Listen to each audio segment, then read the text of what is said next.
সবাই মরে যাবো, আমরা সবাই, কেউ থাকবো না। এই পৃথিবী থাকার জায়গা নয়। কিয়ামতের সময় আল্লাহ তাআলা মালাকুল মাউতকে বলবেন, সবার রূহ কবজ করে ফেলো, সবার, কেউ থাকবে না, সবার রূহ কবজ হয়ে যাবে। আল্লাহ মালাকুল মাউতকে বলবেন, মালাকুল মাউত কি অবস্থা? বলবে সব শেষ। মাইয়াপ্পা, কে বাকি? মালাকুল মাউত বলবে জিনেরা বাকি, যাদেরকে দেখা যায় না। আল্লাহ বলবেন জিনদেরকেও শেষ করে ফেলো, রূহ কবজ করো। মালাকুল মাউত আজরাইল জিনদের রূহ কবজ করবে। আল্লাহ এবার জিজ্ঞেস করবে, ইয়া মালাকাল মাউত আখবিরনি মাইয়াপ্পা, এবার বলো আর কে বাকি? মালাকুল মাউত বলবে, আল্লাহ মানুষগুলো সব শেষ, জিনগুলাও শেষ, এবার বাকি ইবলিস শয়তান। কে বাকি? ইবলিসরেও শেষ করো, ইবলিসও শেষ। আল্লাহ আবার জিজ্ঞেস করবেন, ইয়া মালাকাল মাউতি মাইয়াপ্পা, আর কে বেঁচে আছে বলো? মালাকুল মাউত বলবে, আল্লাহ আপনার কথা অনুযায়ী পৃথিবীর সব মানুষের রূহ কবজ করলাম, সব জিনদের রূহ কবজ করলাম, ইবলিসের রূহ কবজ করলাম, এখন আছে শুধু ফেরেশতা।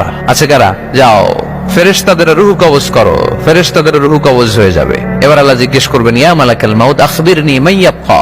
মালাকুল মাউত বলবে, আল্লাহ আপনার কথা মতো ধরে ধরে সব শেষ, ফেরেশতাও শেষ, চারজন ছাড়া। কয়জন ছাড়া? জোরে বলেন, কয়জন ছাড়া? ইসরাফিল, জিব্রাইল, মিকাইল, আজরাইল। আল্লাহ এই চারজন আমরা বাকি। আল্লাহ বলবে, যাও ইযহাব ইনতালিক ইলা জিবরিল ওয়াকবাদ রূহা, জিব্রাইলের রূহ কবজ করো। ইযহাব ইলা ইসরাফিল ওয়াকবাদ রূহা, ইসরাফিলের রূহ কবজ করো। ইযহাব ইলা মিকাইল ওয়াকবাদ রূহা, রূহ কবজ করো। ওই তিন ফেরেশতাও শেষ। এবার আল্লাহ তাআলা জিজ্ঞেস করবেন, ইয়া মালাকাল মাউত আখবিরনি মাইয়াপ্পা, এ মালাকুল মাউত আর কে বাকি আছে বলো? মালাকুল মাউত বলবে, আল্লাহ আপনার কথা মতো মানুষগুলো শেষ, জিনগুলো শেষ, ইবলিস শেষ, আমার বাকি তিন ভাই ইসরাফিল, মিকাইল, জিব্রাইলও শেষ, শুধু আমি, শুধু আমি। আল্লাহ বলবেন, কেউ নাই? মালাকুল মাউত বলবে, না আল্লাহ কেউ নাই। এবার আল্লাহ তাআলা বলবেন, মালাকুল মাউত তুমি তো সবাই রে মারছো, এবার তুমি মরো, এবার তুমি মরো, তুমি মরো। শোনার সাথে সাথে মালাকুল মাউতের কাঁপুনি ছুটে যাবে, খিচুনি এসে যাবে ভয়ে। আল্লাহ বলবেন, কাঁপুনি দিয়ে তো লাভ নাই, কারণ কুল্লু নাফসিন যায়িকাতুল। রাব্বুল আলামিন বলবেন, মালাকুল মাউত কেঁদো না, এটাই দুনিয়ার বিধান, আমি আল্লাহর দেয়া বিধান, এটাই, জন্মালেই মরতে হয়। যাও, জান্নাত জাহান্নামের মাঝখানে একটা জায়গা আছে, জায়গাটার নাম হলো আরাফ। এই আরাফের মধ্যখানে যে দাঁড়াও, ওখানে যে মালাকুল মাউত কাঁপতে থাকবে।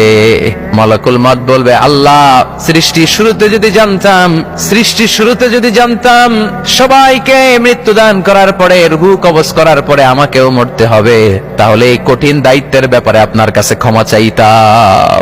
আজকে আমারও যে ভাগ্য বরণ করে নিতে হবে সৃষ্টির শুরুতে, আমি এটা কল্পনাই করতে পারি নাই। আল্লাহ বলবেন, নো টক, মুত ইয়া মালাকাল মাউত, মর, মরে যা, মুত, মরে যাও। বলার সাথে সাথে মালাকুল মাউত এক বিকট চিৎকার হাঁকিয়ে মরে যাবে। মালাকুল মাউতের চিৎকারটা সেদিন এত ভয়ঙ্কর হবে, বিষ্ণু ইসা ইসলাম বলেন, ওই চিৎকারের আওয়াজ যদি পৃথিবীর মানুষেরা কান দিয়ে শুনতে পেত, তাহলে কিয়ামত সংগঠিত হওয়ার জন্য আলাদা করে ইসরাফিলের সিঙ্গার প্রয়োজন হতো না। ওই চিৎকারের আওয়াজে প্রতিটা মানুষ কানের পর্দা ফেটে ওই জায়গায় লাশ হয়ে পড়ে যেত।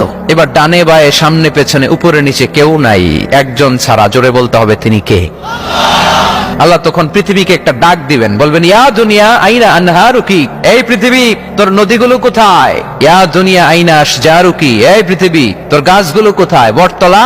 ইয়া দুনিয়া আইনাল জিবাল, তোর বড় বড় মাউন্ট এভারেস্ট পাহাড়, আলাস্কা পর্বতমালা, আলপস পর্বতমালা, এগুলো কোথায়? তুর পাহাড় আজকে কোথায়? ইয়া দুনিয়া আইনাল মুলুক, রাজা বাদশারা কোথায়, যারা ক্ষমতার দাপটে পা জমিনে ফেলতে চাইতো না? আইনাল জাবাবেরা, অত্যাচারী স্বৈর শাসকগুলো আজকে কোথায়? কোথায় আজকে? কোন আওয়াজ নাই। আল্লাহ তখন হুঙ্কার দিয়ে বলবেন, লিমানিল মুলকুল ইয়াউম, who belongs the kingdom today. আল্লাহ চিৎকার দিয়ে বলবেন, আজকে ক্ষমতা কার? আওয়াজ করে বলেন, সেদিন ক্ষমতা কার? আল্লাহ সেদিন প্রশ্ন করে নিজেই নিজের প্রশ্নের উত্তর দিবেন, লিমানিল মুলকুল ইয়াউমা লিল্লাহিল ওয়াহিদিল কাহ্হার।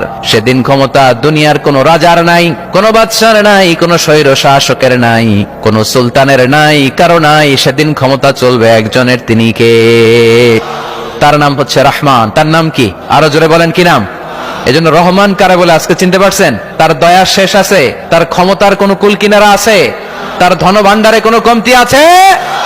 এজন্য লা বিশাইইন মিন নিআমিকা রাব্বানা নুকাযযিবু ফালাকাল হামদ, we don't deny any of your mercy and blessings, all praises to you. আল্লাহ তোমার কোন নিয়ামতকে আমরা অস্বীকার করি না। আল্লাহ প্রথমে ধমক দিয়ে বলছেন, এই মানব জাতি আর জিন জাতি, আমার কোন নিয়ামতকে অস্বীকার করবি?